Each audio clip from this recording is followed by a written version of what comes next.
Ladies and gentlemen, my name is Nellie, and today I'm pleased to introduce to you Amy Sanders. She is a registered occupational and massage therapist and holds a certification in CranioSacral Therapy. She began her career in neuro-rehabilitation settings, working with the brain injury population over 20 years ago. Amy believes strongly in a whole-body approach to treatment. She focuses on empowering her patients in her own self-care and healing. Please join me in welcoming Amy Sanders.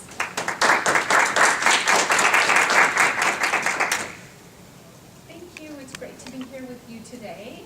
As she mentioned, I have been an OT, and I've been practicing CranioSacral Therapy for the last 18 years. So what I want to share with you today is what CranioSacral Therapy is and how it can help support you or your family member or loved one on their journey to healing. So first I want to share with you how I was introduced to CranioSacral Therapy.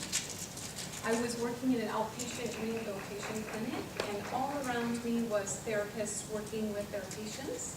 And in front of me sat a woman who was an older woman, and she had just had a stroke. I could tell she was afraid. She was unable to communicate, and one side of her face was flaccid. She was unable to sit without support, so we were on the mat working on balance. I leaned forward to help her transfer back into her wheelchair before she was leaving for the day, and suddenly I felt a pop in my own back. And then I felt a burning, numb, tingling sensation that ran all the way down into my left foot. I knew I had hurt myself. So that night, I went home and I iced and I got out of gravity and I did all the things I know to do. But unfortunately, I woke up the next morning and I was in severe pain. I couldn't roll out of bed, it hurt to stand and walk, and I even had difficulty lifting my 3-month-old daughter out of her crib. Fortunately, I have a good friend who does craniosacral therapy, and she was able to get me in that day for a session. And after 1 hour, my pain, which was at a level 10, went to a level 4. I'm having door problems. No, it's okay. And I was much more functional. I knew the pain was still there, but I could move around, and I was like, what? This therapy is amazing. I have to learn about this. I have to train myself. So it was then that I decided to specialize in craniosacral therapy. So what is craniosacral therapy? Craniosacral therapy is a hands-on, educated, specific therapy. It works with the central nervous system and all of its other connecting body systems. So it's a full-body manual therapy approach.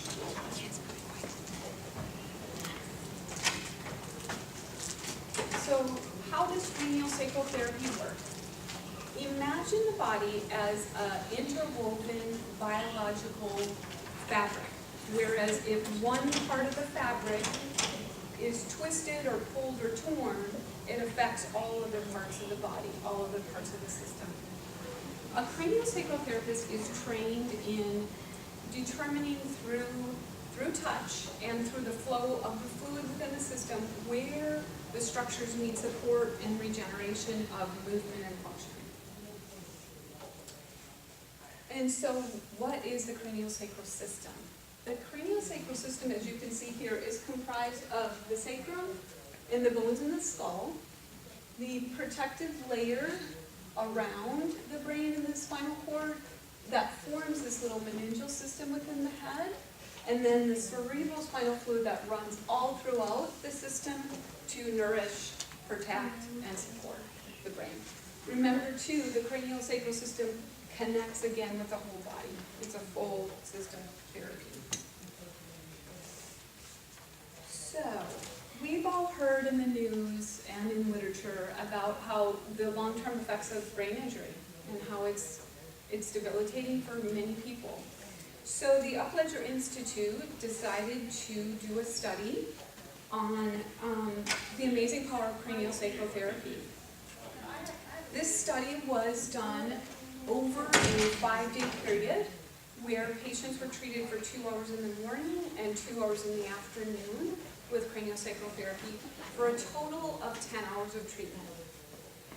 It was, there was retired NFL players who were the participants in the study.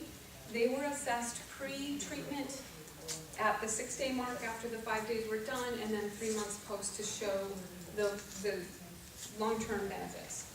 Chief complaints of the players when they were coming in, which are very classic neuro head injury pain symptoms, were head and cervical pain, depression, difficulty with memory and learning, sleep problems, anxiety, and dizziness and balance problems.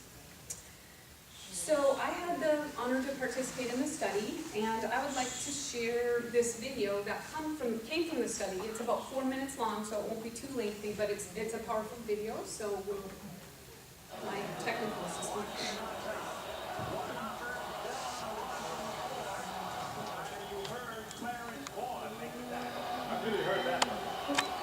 My name's Clarence Vaughn.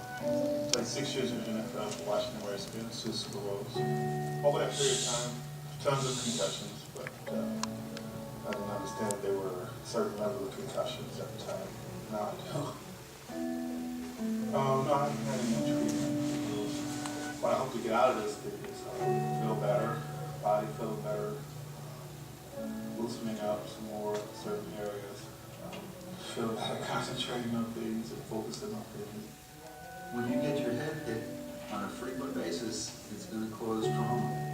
For many decades, the effect of that trauma was not appreciated. Players were oftentimes put back into the game quite soon, sometimes within the same game after receiving a concussion. The majority of the players that I've seen have short-term memory loss, insomnia, issues of rage sometimes. We have an issue here where the cumulative effect of all those years of concussions, whether they be minor or major, are now showing a lot of effect. I know my body is tightened up. I know my body has a lot of issues and resistance. I can feel it. Hopefully I'll get back in line. If I feel better, live better, a little longer, maybe. Players are here because they've sustained injuries to their brain and they're looking for some help. This is a 5-day program. First day, we're doing some research, but the program is not focused on the research.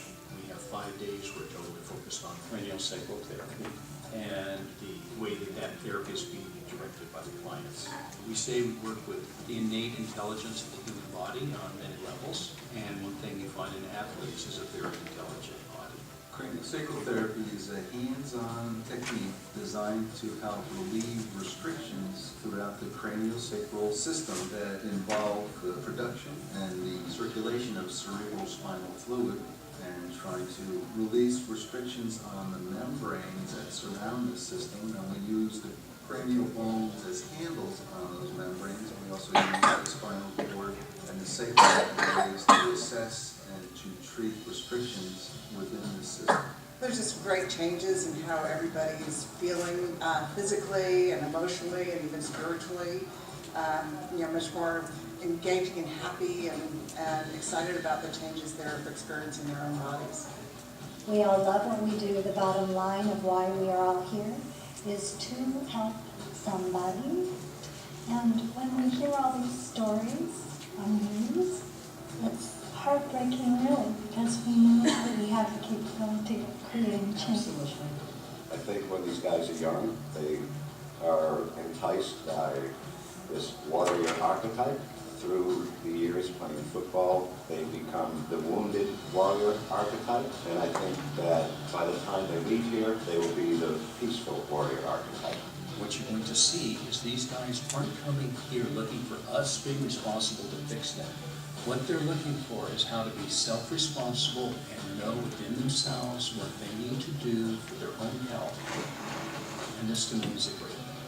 I would definitely recommend it to all my teammates in the past. This is an internal solution for medicine.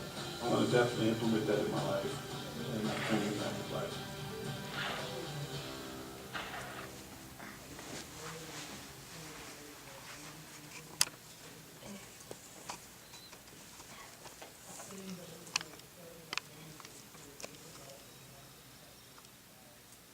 So now that you've viewed the video, I wanted to share a case study of a client that I treated, just to give another example of how this cultural therapy really has dramatic changes. Do you want to show the data first?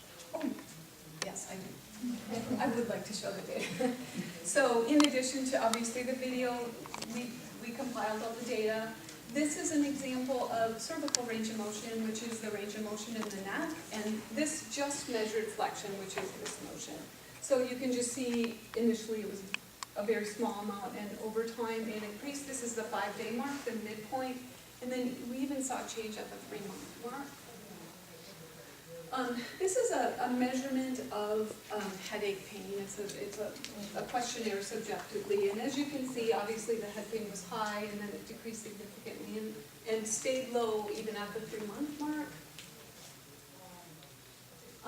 The back depression inventory is a really common assessment that is done, and what I really like about this is the incidence of depression, or the amount of depression reported, was quite high, but even we saw a nice decline even at the 3-month post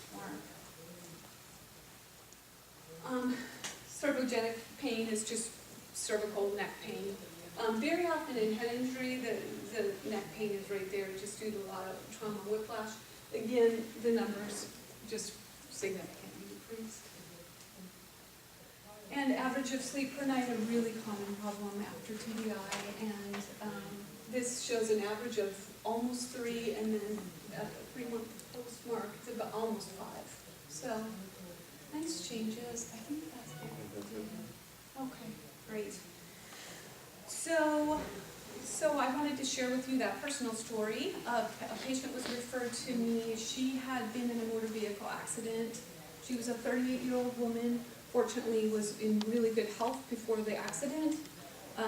She came in with both whiplash and post-concussive symptoms. Initially, her symptoms were she had severe head pain, she had jaw pain, she had a low back pain, and both of her knee, bilateral knee pain from the impact and force. She had daily dizziness, she had visual disturbances, and hearing hypersensitivity. She owned her own company, but was unable to work more than 2 hours a day.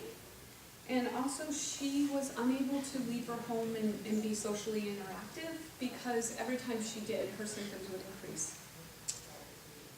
Her back depression score was a 27, which falls in the moderate depression range. So after 8 visits, her headaches were reported at 0. Her brain fogginess, she called it a fogginess, was, she reported it or expressed it as the veil has been lifted, meaning she felt like there was kind of a veil in her brain and it kept her thinking foggy, and she felt like that was gone. Her visual symptoms were 80% resolved. Her back depression score improved to a 6. And she was now going out with friends and attending work meetings, and was able to leave her home while maintaining a good non-sensory overload. So, in closing today, I feel like I wanted to share with you what CranioSacral Therapy is, and shown you some really powerful data, but I also want to include the fact that healing is a journey and healing is a process, and it depends upon the case by case of what that recovery looks like for each person, and that each patient is different, and each injury is different, and fortunately today we have all of these other modalities that are available, and CranioSacral Therapy is just one piece of the puzzle, but it certainly is a powerful piece. So, thank you so much. I have a table out here if you guys want to chat some more, and I will let the next speaker come up. Thank you.